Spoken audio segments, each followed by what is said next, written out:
పరిశుద్ధమైన గ్రంథంలో మనము గాస్పల్స్ సువార్తలు కొంచెం పరిశుద్ధాత్మ దేవుడిచ్చిన జ్ఞానం చొప్పున ఆలోచిస్తే మత్తయి, మార్కు, లూకా ఈ 3 ఒక రీతిలో ఉంటాయండి సువార్తలు. కానీ యోహాను సువార్త మాత్రం ఎలా ఉంటుందంటే లోతైన అర్థం బాగా ఉంటుంది. దాంట్లో ముఖ్యంగా మనం చూస్తూ ఉన్నాము యోహాను సువార్త 1వ అధ్యాయం 1వ వచనంలో, ఆదిలో వాక్కు ఉండెను, ఆ వాక్కు దేవుడి వద్ద ఉండెను, ఆ వాక్కు దేవుడు ఆయను. ఇది యోహాను గారికి ఆ దేవాదేవుడు ఇచ్చిన గొప్ప కృప చెప్పారు. దాని తర్వాత ఇంకో వచనం ఏముందంటే యోహాను సువార్త 1వ అధ్యాయం 14వ వచనంలో, ఇదిగో అతను మానవుడై మన మధ్య నివసించెను అని ఉంది. Word became flesh. వాక్యము మానవుడై మన మధ్యలో నివసించింది. ఇది ప్రపంచానికి మొత్తము కూడా సాక్ష్యం ఇస్తుంది ఈ వాక్యం. ఏమని అంటే అదృశ్యుడై ఉన్న ఆ దేవుని ప్రత్యక్ష రూపము క్రీస్తు అని, ఆ క్రీస్తుని మనం వాక్కు అని, ఆ వాక్కు మానవుడై మన మధ్యలోనే నివసించాడు అని 2025 సంవత్సరాల ముందు కాదు, still he's alive and he's living in midst of us. మనందరి మధ్యలో కూడా దేవాదేవుడు ఇంకనూ కూడా జీవవంతుడుగా ఉన్నాడు అని మన పరిశుద్ధమైన గ్రంథం చెప్తుంది. అదేవిధంగా అనేక మంది పునీతులతో పాటు ఈ యొక్క యోహాను గారు కూడా సాక్ష్యం ఇస్తూ ఉన్నారు. అందుకే ఈరోజు పట్టణాలు మనం చూస్తే 1 యోహాను 1వ అధ్యాయంలో మనం చూస్తే, మేము ఆయన్ని పట్టుకున్నాము, స్పృజించాము, ఆయనతో మాట్లాడాము, ఆయన ఎలా ఉన్నాడో చూసాము, ఆ వెలుగుని మేము చూసాము అని చెప్తూ ఉన్నారు యోహాను గారు. మనందరము కూడా ఈనాడు ఏ విధంగా దేవుని ప్రకటించాలంటే, నేను నా బ్రతుకులో వెలుగుని చూశాను, నేను నా బ్రతుకులో ఆశ్చర్యక్రియలు చూశాను, నేను నా జీవితంలో అద్భుతమైన కార్యములు చూశాను. ఇది మాత్రమే కాదు, ఆ దేవాతి దేవుడి బిడ్డగా దేవుడు నన్ను మార్చుకున్నాడు, ఇదే నాకు అద్భుతమైన జీవితం అని మనం ఎప్పుడైతే కళాఖండిగా ఎంతమంది ముందైనా నిలబడి చెప్పగలుగుతామో సాక్ష్యం ఇదండి సువార్త అంటే. సువార్త అంటే భయముగా, అమ్మో ఏమంటారో చెప్పాలా వద్దా, పర్మిషన్ తీసుకోవాలా వద్దా? నో, ప్రీస్ట్ల దగ్గర పర్మిషన్ కావాలి. అదేవిధంగా దేవుడిచ్చిన అధికారం, ప్రధాన ఆధిపత్యం పేతురు గారికి, కాబట్టి గురువుల దగ్గర కొంచెం తగ్గి ఉండాలి. దాంతోపాటు అడగగలగాలి, అవకాశాలు బిడ్డను. మరి ఇప్పుడు ఫర్ ఎగ్జాంపుల్ అండి, మన గ్రూప్లో ఉన్నారు, నేను ఎవరిని అడగట్లేదు అమ్మ, చెప్తున్నా, పరిశుద్ధాత్మ ప్రేరణ లేకపోతే మనం ఏం చేస్తాం? ఏం చేయలేం. కాబట్టి ఇప్పుడు గ్రూప్లో 200 మంది ఉన్నారు. 200 మందిలో ఎంతోమంది జాయిన్ అవుతున్నారు? 30 మంది, మా అంటే 37 మంది, 40 మంది జాయిన్ అవుతారు. దేవుడి కృప వల్ల దేవుడు ఇంకా ఆశీర్వదిస్తే అందరూ కూడా జాయిన్ అవునుగాక, ఆమెన్, హల్లెలూయా. కానీ ఇప్పటి మటుకైతే అంత జాయిన్ అవుతున్నాం. అంటే పిలువబడిన వారు అనేకులు, కానీ ఎన్నుకోబడిన వారు కొందరే. అయితే 200 మందిలో 30 మంది మాత్రమే రోజు జాయిన్ అవుతున్నారు, దేవుని స్తుతిస్తూ ఉన్నారు. మిగతా వాళ్ళ పరిస్థితి ఏంటి? 170 మంది పరిస్థితి. ఇటు నులివెచ్చని ఎట్లా అంటే ఇటు వేడిగా జీవించారు, అటు చల్లగా జీవించారు, నులివెచ్చని జీవితాన్ని జీవిస్తారు. అయితే మనం వాళ్ళని జడ్జి చేయట్లేం, వాళ్ళు ఎలా బ్రతుకుతున్నారో మనకు తెలియదు, దేవుడికి తెలుసు. అయితే ప్రార్థించలేని ఈ గొంతు నాకెందుకయ్యా, ఒక పాట ఉందండి, ప్రార్థించలేని ఈ స్వరం ఎందుకు, నిన్ను ప్రకటించలేని ఈ స్వరం ఎందుకు, ఈ నాలుక ఉన్నా ఒకటే, పోయినా ఒకటే, ఊడినా ఒకటే. లిటరలీ మాట్లాడాలంటే ఈ బ్రతుకు ఉన్నా ఒకటే, ఊడిపోయినా ఒకటే. క్రీస్తుని ప్రకటించని నాలుక ఎందుకు, క్రీస్తు నామానికి మోకరించని మోకాలు ఎందుకు అన్నీ ఆ దేవాదేవుడు ఈరోజు మనందరినీ ప్రశ్నించుకోమని చెప్తున్నాడు. ఎందుకంటే సువార్థికుడు ఎలా చచ్చిపోయాడు? He is not martyred. అతను వేద సాక్షిగా మరణించలేదండి, కానీ దేవుడు మహిమార్థమే మరణించడానికి సిద్ధపడ్డాడు. అయినా అందుకే వేద సాక్షి అంటూ ఉన్నాము. చూడండి, మన కనతలైన కథోలిక శ్రీసభ రేపు ఇంకొక పండుగను కొనియాడబోతూ ఉంది, 28వ తారీఖు డిసెంబర్లో. అదేం పండుగ? ఎస్, దేవుడికి మహిమ కలుగును గాక. నేను కూడా తెలుసుకున్నాను మీ వల్ల. పావన పసిబిడ్డల పండుగ. పావన పసిబిడ్డల పండుగతో పాటు మనం తెలుసుకుంటున్నాం ఏంటంటే మన హోలీ ఫ్యామిలీ, తిరు కుటుంబం యొక్క పండుగ. అయితే ఈ రెండిట్లలో ఒకటి మనం ఆలోచిస్తే మనందరికీ కూడా పిల్లలు ఉన్నారు. ఆ దేవాదేవుడు గర్భఫలము యెహోవా ఇచ్చు స్వాస్థము. కుటుంబం అనేది దేవుడిచ్చే స్వాస్థము. చూడండి ఎలా, ఇప్పుడు ఒక తండ్రి రావాలి ఒక కుటుంబం నుండి, అంటే ఒక అబ్బాయి రావాలి, ఒక కుటుంబం నుంచి ఒక అమ్మాయి రావాలి, వాళ్ళిద్దరూ ఒక కుటుంబంగా జీవిస్తేనే పిల్లలు పుడతారు. దాని తర్వాత వారి కుటుంబం సమృద్ధి అవుతుంది, మళ్ళా వారి కుటుంబం ఒక వృక్షంలాగా తయారవుతుంది. అంటే ఇది ఒక హైరార్కీ వైజ్గా వెళ్తూనే ఉంది. దేవుడి ప్రణాళికలో మహావృక్షము మనం అందరము కూడా. ఏదో నా అంతటా నేను బ్రతుకుతాను, నీ అంతటా నువ్వు బ్రతుకు సావు అని కాదు. ప్రేమ ఉండాలి, ఐక్యత ఉండాలి, శాంతి ఉండాలి, సమాధానం ఉండాలి, ఆనందం ఉండాలి, నిరీక్షణ ఉండాలి, ప్రతి దానికి కూడా భర్త మారాలి, ఒక్క రోజులో మారాలి, 2 రోజుల్లో మారాలంటే కుదరదు. అది నువ్వు నేను మారడానికి సంవత్సరాలు పట్టింది మనకి దేవుళ్ళు. మళ్ళీ క్యాథలిక్స్ మళ్ళీ మనం మారడానికి టైం పట్టలే. అట్లనే దేవాదేవుడు కృప చొప్పున, అనుగ్రహం చొప్పున, ఆ గ్రేస్ పీరియడ్, ఆ గ్రేస్ టైం దేవుడు చొప్పున జరుగుతూ ఉంటుంది. భర్తలో అయినా, భార్యలో అయినా, కుటుంబ సభ్యుల్లో అయినా, పిల్లల్లో అయినా మార్పు జరుగుతుంది. అంతేగాని వారిని రాచి రంపాన పెట్టొద్దు. అయితే ఆ దేవాదేవుడు ఎందుకు చెప్పాడో నాకు కూడా తెలీదు. కాబట్టి కుటుంబం అనేది మనందరికీ తెలుసు. ఒక మంచి కుటుంబము, పవిత్రమైన కుటుంబం అంటే మన కనతలి కథోలిక శిశబ కళ్ళు మూసుకొని సహా ప్రపంచానికి బోధిస్తుంది ఏంటంటే జేసు, మరియా, జోజప్ప గారా అని. దేవుడి రక్షణ ప్రణాళికలో వీరు ముగ్గురు ముఖ్యమైన పాత్రలు. ఎందుకంటే దేవుణ్ణే పోషించిన తండ్రి అని పునీత జోజప్ప గారిని అంటూ ఉన్నాము. ఎందుకు ఇంత గొప్ప పేరు వచ్చింది జోజప్ప గారికి? భర్తకి భార్యకి సంబంధం లేకుండా పిల్లలు పుడితే నేను ఇందానే చూశానండి. దేవుడు కూడా అలానే చూపిస్తుంటాడు మనకి. దేవుడికి మహిమ కలుగును గాక. ఒక ఆయనకి పెళ్ళయింది, 2 పిల్లలు పుట్టారు. ఇప్పుడు డౌట్ వచ్చిందంట భార్య మీద. చూసారా? వీడియో చూసుండొచ్చు మీలో కొంతమంది. ఆయనకి ఇప్పుడు డౌట్, మా ఆయన నేను అదే మాట్లాడుకున్నామంట. ఆయనకి ఇప్పుడు డౌట్ వచ్చి భార్యను చంపేశాడు. నీకు ఎప్పుడు రావాలయ్యా డౌటు? పిల్లలు పుట్టక ముందు రావాలి. వస్తే పెళ్ళైన తర్వాత, పిల్లలు పుట్టిన తర్వాత, పిల్లలు అంత పెద్దోళ్ళు అయిన తర్వాత ఇప్పుడు రావడం ఏంటి డౌటు? అయినా డౌట్ వస్తే చంపేయడమేనానండి? నిర్ధారించుకోవడం ఉండదా? అసలు ఏం జరుగుతుందని దేవుడి ప్రేమ ఉండదా? ఆ దేవాత దేవుడు యేసయ్య అన్నాడు, మీలో ఎవడు పాపం చేయలేదో. వచ్చారుగా రాళ్ళెత్తుకొని. అయితే ఈ వ్యభిచారం చేసిన ఈ స్త్రీ పట్టుబడింది. కానీ అందులో ఉన్న అంతరార్థం ఇంకొకటి ఉందండి. అదేంటి తెలుసా? ఈ వ్యభిచారం స్త్రీ చేసింది. ఎవరితో చేసింది? ఆమెతోనే చేసిందా? పురుషుడితో చేయాలిగా. మరి పురుషుడే ఎక్కడ పోయాడు? ఈ ప్రపంచం మొత్తం కూడా పురుషుడికి చాలా మటుకు సపోర్ట్ చేస్తుంది. ఎందుకంటే పురుషుడు అంటే ఎన్ని పెళ్ళిళ్ళైనా చేసుకోవచ్చు అంట, స్త్రీ మాత్రం ఎన్ని పెళ్ళి చేసుకోకూడదంట. బుద్ధి లేని తత్వం ఈ లోకానిది. అబ్బాయి అమ్మాయి ఒక్కరే ఒకే శరీరం. ఒక్కసారి దేవుడి చిత్త ప్రకారం పెళ్ళైన తర్వాత మన కనుదృష్టి పక్క ఇంటి వాడికి, వెనకింటి వాడికి, ఇంకోరి మీదకి, ఇంకో భార్య మీదకి, పక్కింటి భార్య మీదకి పోకూడదు. ఈవెన్ లిటరల్ చెప్తే చీరల మీద కూడా పోకూడదు. ఎందుకంత వ్యసనం? ఆమె కట్టుకునేదో ఆమెకుంది, నీవు కట్టుకునేదో నీకుంది. నా చీర కంటే ఆమె చీర బాగుంది, నేను వేసుకున్న మేకప్ కంటే ఆమె వేసుకున్న మేకప్. ఇదేనండి మన బ్రతుకంతా. ఇదేనా ఇంకా మన బ్రతుకు? ఈ పండగలు పబ్బాలన్నీ వీటికి సంబంధించినేనా? మనలో ఏదో ఉంది, మనం కనుగొనాలి దాన్ని. మనము ఆత్మ పరిశీలన చేసుకోవాలి. ఈ పండగకి నేనేం పొందుకోగలుగుతాను దేవుడి నుంచి? లేదంటే క్రిస్మస్ వచ్చింది, పండుగ, పరిశుద్ధమైన బాలయేసు పండుగను కొనియాడుతూ ఉన్నాము.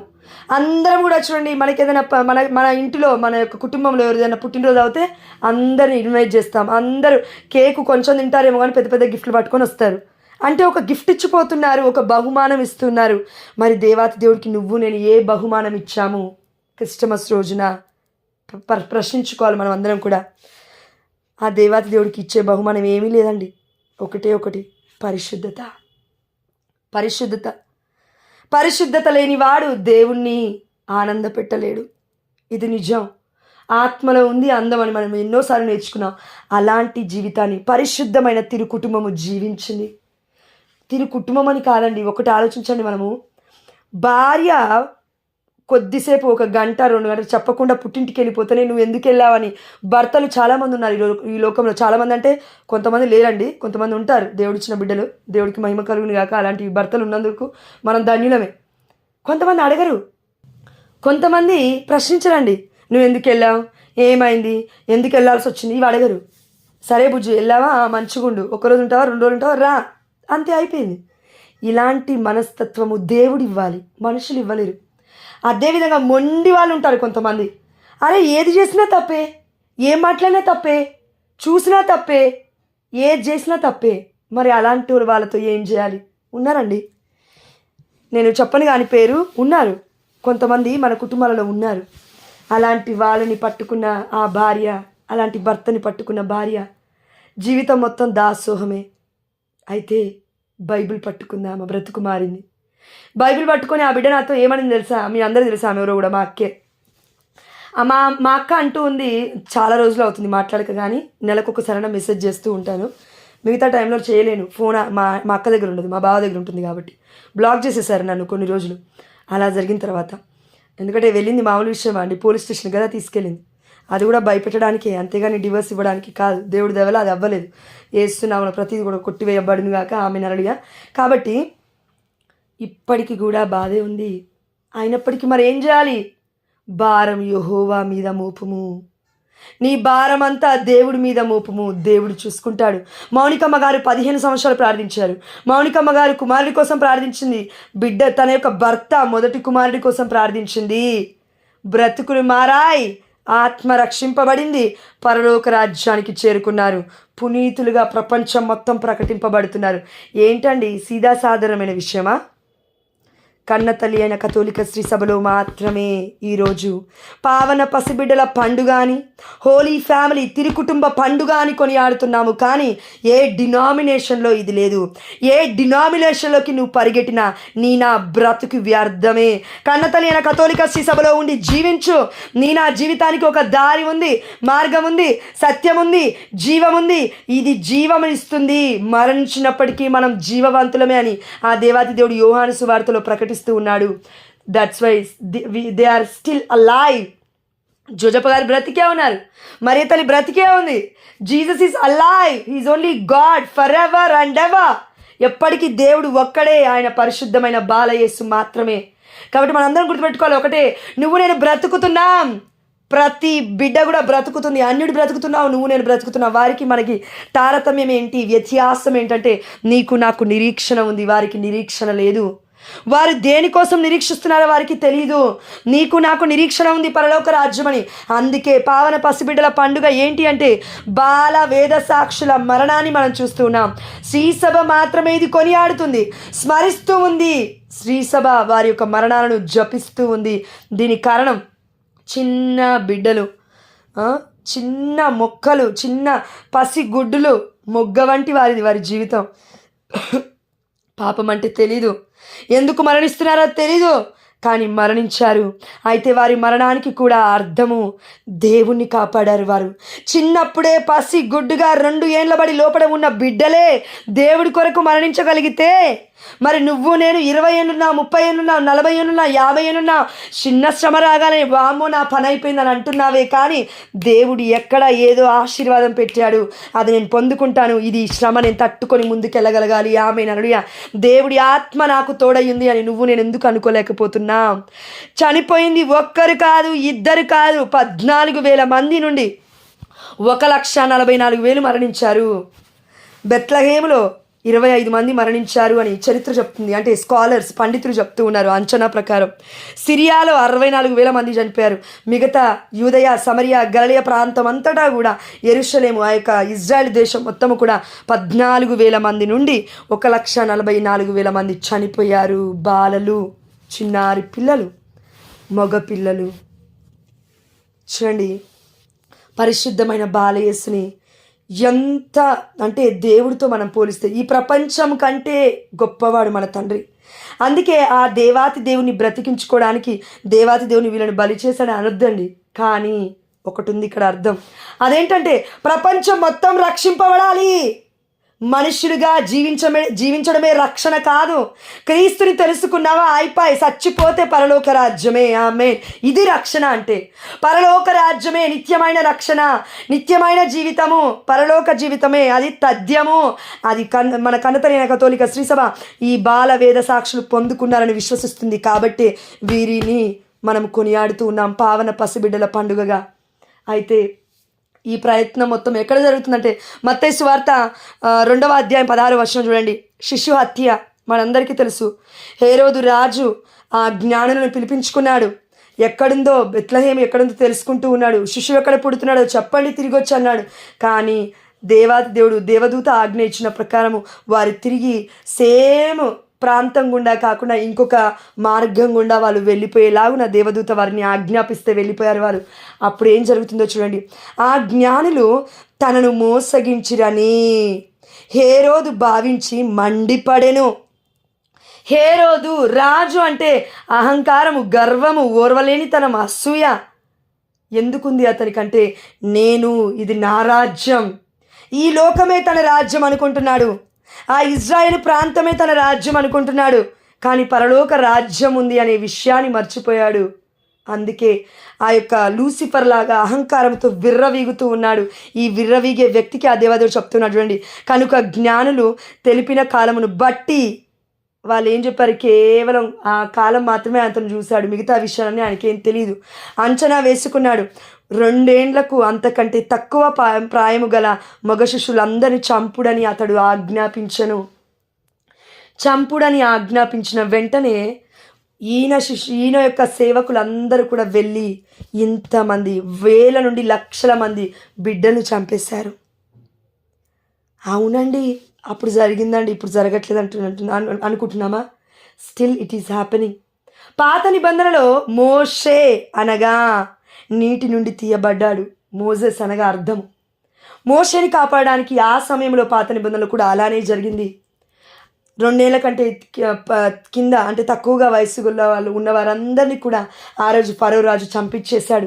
మోషే ఇజ్రాయెల్ ప్రజలందరినీ కూడా ఆ ఐగుప్తు నుండి రక్షించి మన కనాను దేశానికి, పాలు తేనె పారు దేశానికి వారిని తీసుకొని వస్తూ ఉన్నాడు. బానిసత్వము నుండి వారిని విడిపించాడు. ఎన్ని సంవత్సరాలు అంటే ఆ బానిసత్వం? 430 సంవత్సరాలు బానిసత్వం. నువ్వు నేను 40 ఏళ్ళు కాదు, 20 ఏళ్ళు కాదు, 30 ఏళ్ళు కాదు, 10 ఏళ్ళు కనీసం లోబడి జీవించాలంటేనే అమ్మో నేను బానిసత్వంలో ఉన్నా అనుకుంటాము. కాదు, బానిసత్వం అంటే 430 ఏళ్ళు. వారి ఆక్రందనలు యావే ప్రభు అప్పుడు విన్నాడు. మరి అప్పటి వరకు ఏం చేశారు? దేవుడు నిద్రపోతున్నాను అందామా? లేదు. దేవుడి గ్రేస్ టైం ఒక వ్యక్తి కోసం వెతుకుతున్నాడు, ఒక నమ్మకస్తుడి కోసం వెతుకుతున్నాడు. నా బిడ్డని మధ్యలో విడిచిపెట్టి వెళ్లకుండా ఉండాలి ఆ వ్యక్తి. అలాంటి వాడు దొరికాడు, మోషే. అందుకే ఆయన బ్రతుకు ఎంత బంగారమయమైందంటే, ఎంత గొప్పదంటే, తనను బ్రతికించుకోవడానికి 2 ఏళ్ల కంటే చిన్న పిల్లలు అంటే మగపిల్లలు చంపేయబడ్డారు. కానీ దేవాతి దేవుడు మోషేని మాత్రం బ్రతికించుకున్నాడు. ఎందుకంటే చనిపోయిన ఆ పసికందులు పరలోక రాజ్యం ఆల్రెడీ చేరుతారు. ఎట్లయినా దేవుడి చిత్తం అది. కానీ మోషే ద్వారా ఈ లోకంలో ఉన్న బిడ్డల్ని కాపాడాలి. అది దేవుడి ప్రణాళిక. అదేవిధంగా మోషే గారిని పాత నిబంధనలు చూస్తాం, కొత్త నిబంధనలు యేసు ప్రభువు చూస్తున్నాం. కేవలం మోషే గారు ఒక ఐగుప్తు దేశం నుండి కనాను ప్రాంతానికి నడిపిస్తున్నాడు 6,50,000 మందిని. దాని తర్వాత యెహోషువ నాయకత్వంలో నడిచారు. కానీ ఇప్పుడు ప్రపంచంలో కోట్ల మంది ఎంతమంది ఉన్నారో అంతమంది పరలోక రాజ్యానికి చేరాలి. ఎవరి ద్వారా అంటే యేసు ద్వారా, దేవుడి ద్వారా. పరిశుద్ధమైన బాలయేసు అందుకే పుట్టాడు. ఈ బాలయేసు పుట్టినప్పుడు ఎంతమంది చనిపోయారని మనం వాక్యం చూస్తే 18వ వచనంలో, రామాయందు ఒక ఆర్తనాదము వినబడెను, అది ఒక మహారోదనము. రామాయందు ఆర్తనాదము వినపడింది అన్నాడు. వామ్మో, ఒక్కరిని కాదు, ఇద్దరిని కాదండి. ఒక్క కుటుంబాన్ని మనం తీసుకుంటే 10 మంది ఉన్నారనుకోండి. అత్తమ్మ, మామయ్య, అమ్మ, నాన్న, అక్క, బావ, అన్నయ్య, వదిన, ఆ కుటుంబం ఉందనుకోండి. 10 మందిలో ఒక్క ఫ్యామిలీకి సంతానం లేకపోతే నా బిడ్డలకి ఎప్పుడు ఇస్తావయ్యా సంతానం అని అడుగుతున్నారు. అంతేందుకు, ఇప్పుడు నా గురించి అడగట్లేరా? మీరు అడగట్లేరా? మా అమ్మ వాళ్ళు అడగట్లేరా? మా అత్తమ్మ వాళ్ళు అడగట్లేరా? ఎంతమంది అడుగుతున్నారు? 100 మంది అనుకుందాం. 100 మంది అడుగుతున్నారు అనుకుందాం. దేవుడి కృప వల్ల, దేవుడి పరిశుద్ధతను దేవుడు గుర్తు చేస్తున్నాడు కాబట్టి 100 మంది ఒక్క బిడ్డ కన్సీవ్ అవ్వాలని ప్రార్థన చేస్తుంటే, మరి ఇక్కడ 1,44,000 మంది బిడ్డని చంపేశారు. ఒక్కటి కాదు, 1,44,000 మంది. ఎంత రక్తం పొర్లి ఉంటుంది, ఎంత రక్తం చిందింపబడి ఉంటుంది. అయితే ఈ రక్తం అంతయు కూడా బాలయేసు పాదాల దగ్గర చిటికన గోటికి కూడా సరిపోదు. ఎందుకు అంటే రక్షణ ఏ రక్తం ఇవ్వలేదు, కానీ దేవుడి రక్తం మాత్రమే ఇస్తుంది. ఆ రక్తాన్ని, ఆ మాంసాన్ని పంచి ఇచ్చిన తల్లి ఎవరండి అని చూస్తే మన మరియ తల్లి. అందుకే జనవరి 1వ తారీఖున 2026 దివ్య మాతృత్వ మహోత్సవాన్ని మనం కొనియాడుతున్నాం. Mother Mary is the mother of God. Mariya తల్లి దేవుడి తల్లి అని ప్రపంచానికి ప్రకటిస్తుంది మన కన్నతల్లి అయిన కథోలిక శ్రీసభ. వేరే డినామినేషన్స్కి వెళ్ళు, అసలు అవసరమే లేదు, తల్లి లేకుండానే నేను పుడతా అంటాడు పాస్టరయ్య. మన పరలోక రాజ్యం నుంచి ఊడిపడతారంట వాళ్ళు.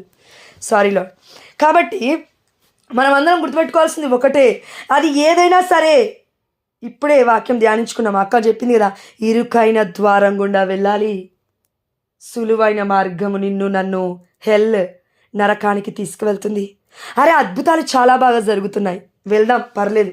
అక్కడ రిస్ట్రిక్షన్స్ ఏమీ లేవు. కానీ ఇక్కడ ఫాదర్ దగ్గర, ప్రీస్ట్ దగ్గర కార్డు ఉండాలి, పేరు రాసుకోవాలి, నెలకి 50 రూపాయలు. అయ్యో దేవా, నెలకి 200 కూడా కాదండి, కొంతమంది అయితే 200 కూడా కట్టట్లేము. నెలకమ్మా, నెలకు 200 కార్డు డబ్బులు. బయటికి వెళ్తే ఒకే రోజులో 10,000 కట్టాలి. నువ్వు పాస్టర్ దగ్గరకు వెళ్తే 10,000 అంటే నీకు ఇష్టం ఎంతనా కట్టొచ్చు. నువ్వు నీకు ఇష్టం వచ్చినంత. గర్భఫలం వచ్చిందా, కట్టేడా ఎల్లుడే. జాబ్ వచ్చిందా, వెళ్ళి కట్టేస్తావు. అది ఎవరి వల్ల వచ్చింది? దేవుడి కృపా సమయం ఆసన్నమైంది, వచ్చింది. వెళ్ళి గురువుకి ఇవ్వరా, అది అంతకన్నా గొప్పగా దేవుడు దీవిస్తాడు. ఆమేన్, హల్లెలూయా. చంపడం అంటే కేవలం అప్పుడేదో చిన్నపిల్లలు పసికందులు చంపాలని కాదు, పెళ్ళిళ్ళు అని ఆలోచన పెట్టి దేవుడి చిత్తం ఏంటి అని పెంచలే పిల్లల్ని. ఇప్పుడు అంటూ ఉన్నారు, అయ్యో సమయం దాటిపోయింది కదా. అవును, అయితే ఏంటి? దేవుడికి దాటిపోలేదు, దేవుడికి సాధ్యమే. మోకరించి ప్రార్థన చేయి. బిడ్డల పరిస్థితులు ఎందుకు అలా ఉన్నాయో చూడు. అమ్మ, ఎవరికో మనలో లెఫ్ట్ ఎడమ కాలు మోకాలు దగ్గర బ్లడ్ గారుతుంది ఎవరికో. ఆ దేవాదేవుడు చూపిస్తూ ఉన్నాడు. స్వస్థత అయింది. ఆమె మరి అది పుండా లేకపోతే ఏదైనా గుల్ల అయిందా మీకు నాకు తెలీదు, కానీ ఆ దేవాదేవుడు స్వస్థతని ఇచ్చేస్తున్నాడు. ఆమె హల్లెలూయా. కాబట్టి మనం అందరం కూడా ధన్యులం. కన్నతల్లిన కథోలిక శిశుబలో ఉన్న వాళ్ళం. ఎందుకు తెలుసా? మనకి నిరీక్షణ ఉంది. పసి పిల్లలు చనిపోయినా కూడా మన కన్నతల్లిన కథోలిక శిశుబ పునీతులుగా ప్రకటిస్తూ ఉంది. రేపు మనం కొంచెం దేవుడి మహిమార్థకరంగా జీవిస్తే తప్పకుండా మనకు ఒక స్థానం ఉంటుంది దేవుడి హృదయంలో. ఓకే, ఈ స్థానంలో లేకపోయినా పర్లే, ఈ లోకంలో లేకపోయినా పర్లే, దేవుడి ఒడిలో ఉంటుందిగా, దేవుడి పరలోక రాజ్యస్థానంలో ఉంటుందిగా, దేవుడి పరిశుద్ధమైన పాదాల సన్నిధిలో మనం కూర్చుంటాముగా. ఇంతకన్నా ధన్యత్వం ఇంకేం కావాలండి? మోక్షానికి 2 మార్గాలు. 1 పవిత్రత, 2 పశ్చాత్తాప హృదయం. పవిత్రంగా జీవించిన వాడు పరలోక రాజ్యానికి తప్పక వెళ్తాడు. అప్పటికప్పుడే ఒకవేళ చచ్చిపోయే సమయంలో అయినా పశ్చాత్తాప పడితే, అయ్యా నీవే నా రక్షకుడు అని ఆ బిడ్డ తెరిచి ఒప్పుకుంటే తప్పకుండా దేవుడు కృప చొప్పున పశ్చాత్తాప హృదయాన్ని దేవాదేవుడు త్రోసిపుచ్చడు. ఆ సమయంలో అయినా పరలోక రాజ్యం వెళ్తాడు. అందుకే చూడండి, 3 ఆ దేవాదేవుడు పక్కన ఏమంటారండి, మంచి దొంగ చెడు దొంగ 2 ఉన్నారు. ఆ ఒక దొంగ అన్నాడు మంచి దొంగ ఏమని, అయ్యా నీ రాజ్యంలో నన్ను గుర్తుపెట్టుకో. ఏమయ్యింది ఆ వ్యక్తికి? అప్పటి వరకు పాపాలు చేశాడు, దోపిడీలు చేశాడు, దొంగతనాలు చేశాడు, కానీ ఆ క్షణం మాత్రం దేవుడి కృపకి అర్హుడైపోయాడు. అయ్యా నన్ను ఒక్కసారి గుర్తుపెట్టుకో అన్నాడు, అయిపోయింది. మనలాగా దివ్య సప్రసాదాల దగ్గరికి వెళ్ళలే, మనలాగా రోజు జపమాలు చెప్పలే, మనలాగా 24 గంటలు దేవుళ్ళు ఉండలే, కానీ దేవుడి గ్రేస్ టైం వచ్చేసింది, పశ్చాత్తాపము. ఇదే విధంగా మన జీవితంలో మన భర్త పట్ల ఇది జరుగుతుందేమో, ఆమె హల్లెలూయా. మన బిడ్డల పట్ల ఇది జరుగుతుందేమో, ఆమె హల్లెలూయా. నేను అనుకుంటున్నావు, అయ్యో నా భర్త మారట్లేడు, నా పిల్లలు మారట్లేరు, బ్రతుకులు మారట్లేరు. No, they will change in his time. దేవుడి యొక్క సమయానుసారముగా వారు మారుతారు. పశ్చాత్తాప హృదయం దేవుడిస్తాడు. కానీ మనం పడుకోవద్దల, నిద్రపోవద్దల, సోమరిపోతులాగా ప్రార్థించగలగాలి. రోజు ఎంతమంది కోసం మనం పాపాత్ములు మారాలయ్యా నాతో సహా అని మనం ఎంతమంది కోసం ప్రార్థన చేస్తున్నాం? 10,000 మంది కోసం ప్రార్థన చేయగలగాలి. మన విశ్వాసం గొప్పదైతే 1,00,000 మంది కోసమైనా ప్రార్థన చేసే కృపని ఆ దేవాదేవుడు ఇచ్చినాడు. ఆమేన్, హల్లెలూయా. కాబట్టి ప్రియమైన దేవుడి బిడ్డలారా, మనమందరం గుర్తుపెట్టుకోవాల్సింది ఒకటే, కన్నతల్లి అయిన కథోలిక శ్రీసభ ఏదైనా పండుగను మన కళ్ళ ముందుకు తీసుకొస్తుందంటే ఆ పండుగ ద్వారా మనలో అనేక మార్పులు జరగాలి, అనేక విషయాలు మనం తెలుసుకోగలగాలి. పరమోన్నతులైన మన తండ్రి మనకిచ్చిన పరలోక రాజ్యంలో ఉన్న వస్తువుల గురించి మనం అవగాహన కలిగి జీవించాలి. అంతేగాని చచ్చిపోయారంట. Yes, they died but they are still alive in the heaven and earth. ఈ లోకంలో కూడా బ్రతికి ఉన్నారు. మనం ప్రార్థన చేస్తుంటే మరియ తల్లి పక్కన లేదా? మనం ప్రార్థన చేస్తుంటే పునీత జోనప్ప గారి పక్కన లేడా? పరిశుద్ధాత్మ తండ్రి కుమారుడు మనలో లేడా? ఎస్. మరి ఇన్ని జరుగుతున్నప్పుడు మరి లేరంటావేంటి? మనం ఎందుకు బ్రతకాలి? నేను ఎవరి కోసం బ్రతకాలంటున్నావేంటి? దేవుడి కోసమై బ్రతుకో, దేవుడి కోసమై నిలబడో, అనేకులకు దీవెనకరంగా మారుస్తాడు. ఒక చిన్న మాట అండి, ఈ సమయంలో పరిశుద్ధాత్మ గుర్తు చేస్తున్నాడు. మరియా రాణి మూవీ మా అమ్మ వచ్చారు కొన్ని రోజుల ముందు, నెల రోజుల ముందు అనుకుంటా. మా అమ్మ వచ్చింది. ఆ రోజు 2 రోజుల ముందు మా ఆయన అడిగాడు, మరియా రాణి మూవీ రిలీజ్ అయిందా అని చెప్పారు. నిర్మలక్క కూడా మరియా రాణి మూవీ రిలీజ్ అయిందిరా, వెళ్తున్నావా ఏమని అంటే, చూడాలక్క, ఏమో నాకైతే ఇంట్రెస్ట్ లేదు థియేటర్కి వెళ్ళడం అన్నాను నేను. సరే, ఒక రోజు అవుతుంది. ఆ రోజు సాయంత్రం ఇంకా మా అమ్మ ఫోన్ చేయలేదు నాకు. మా అమ్మ ఫోన్ చేసి ఏమనిందంటే, అమ్మ నేను రేపు పొద్దున ఇంటికి వస్తున్నా అనింది. అమ్మ రామ్మ అన్నాను. అయిపోయింది. పొద్దున్న లేవగానే పొద్దున్న లేవగానే దేవాదేవుడు చెప్తున్నాడు, మరియరానికి మూవీకి వెళ్ళు, మరియరాని మూవీకి వెళ్ళు అని. అవునా అనుకున్నా. నేను మా ఆయన మా అత్తమ్మని మామని అడిగితే మేము రామమ్మ అన్నాడు. మా అమ్మని అడిగాను ఫోన్ చేసి, బిడ్డ ఎందుకు రాని బిడ్డ, వస్తాను. నేను అక్కడ ఉన్నప్పుడు అన్నయ్యని అడిగాను, మా జమ్మపురంలో ఉన్నప్పుడు చాలామందిని కూడా నేను అడిగాను, అక్కడ చర్చ్ దగ్గర ఉన్న వారి స్త్రీలను కూడా నేను అడిగాను, ఎవరు రారన్నారు తల్లి, నాకు చాలా ఇష్టం మరియరాని మూవీ చూస్తాను నేను అనింది. ఎమ్మటి నేను మా ఆయన మా అమ్మ 4 గంటల మూవీకి వెళ్ళాం. వెళ్ళి మూవీ అంతా చూసాం. చిన్నగా ఉంది హాల్, థియేటర్. చాలా రిస్క్ పడి చూసాను నేనైతే. మెడ మొత్తం పైకి లేపాల్సి వచ్చింది. ముందు సీట్ లేవు, ముందు సీట్ అయినప్పటికీ సరే చూడాలి అని. 2 గంటలు ఉంది అంతే. ఆ 2 గంటల సేపు మూవీ చూసి అయిపోయిన తర్వాత మా అమ్మ నేను మా ఆయన బయటకు వచ్చిన తర్వాత మా అమ్మ ఏమంటుంది తెలుసా, మరియరాని ఆమె నన్ను చేతిలో జపమాలుంది, అతను పొడుస్తూనే ఉన్నాడు. 54 పోట్లు అనుకుంటా అతను పొడిచింది. చంపమని అతనికి డబ్బులు ఇస్తే మరియరాని అని ఒక నన్ను పొడిచారు. నిజంగా జరిగింది బస్సులో.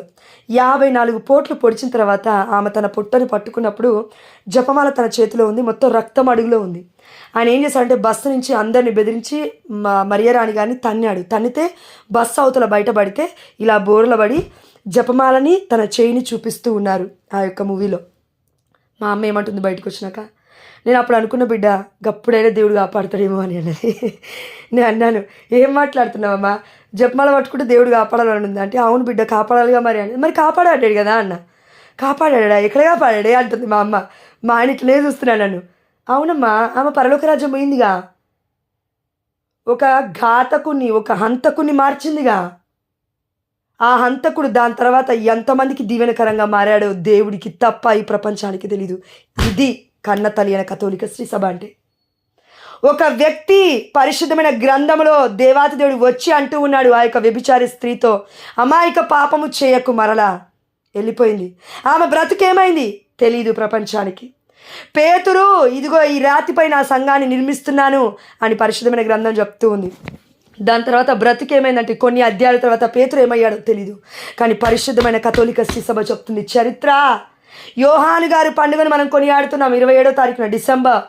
యోహాను గారు ఏమయ్యారు, దర్శనాన్ని ఎలా చూస్తారు, ఎలా రాస్తారు అని కనితరైన కథోలిక శ్రీ సభలో పుట్టు ఒత్తురాలు మొత్తం బయట పెట్టింది. డినామినేషన్స్ మొదటిగా రాలేదు, వారికి ఏమీ తెలియదు. సున్నా, దే ఆర్ నాలెడ్జ్.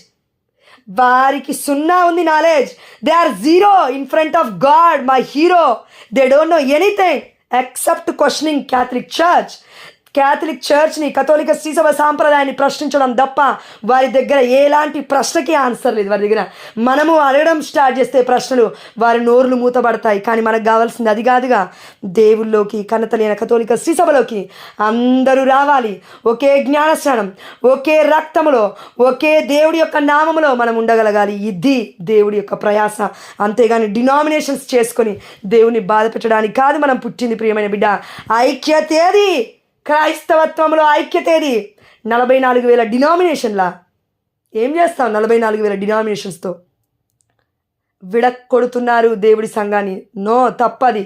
ఇక్కడ చిన్నారి పిల్లలు చచ్చిపోతేనే మనం ఇంత బాధపడుతున్నాం. ఒకటండి, లేక అడిగి పొందుకున్న బిడ్డకి ఒక్క కుమారుడు ఒక్క పాప పుట్టింది. యేసునామములో జరగకుండా ఉండును గాక, ఆమె నడిగా ఎవరికి కూడా. కానీ I'm cancelling this words a lot before. కానీ పుట్టిన పసి కింద చనిపోయినప్పుడు ఆ కుటుంబానికి మొత్తం దుఃఖ సంద్రమే.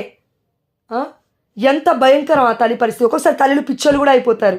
వెయిట్ చేసి 10 ఏళ్ళ తర్వాత 20 ఏళ్ళ తర్వాత ఒక్క బిడ్డకి జన్మనిస్తే ఒక్క పసికందు చచ్చిపోతే నువ్వు చచ్చిపోయేదాకా వెళ్తావు. మరి ఇక్కడ 1,44,000 మందిని కన్నతల్లి కథోలిక శ్రీసభ ఈజీగా విడిచిపెడుతుందని ఎలా అనుకున్నావు? This is the Catholic church. ఒక్క పసి గుడ్డుని కూడా పక్కకు పెట్టదు క్యాథలిక్ చర్చ్.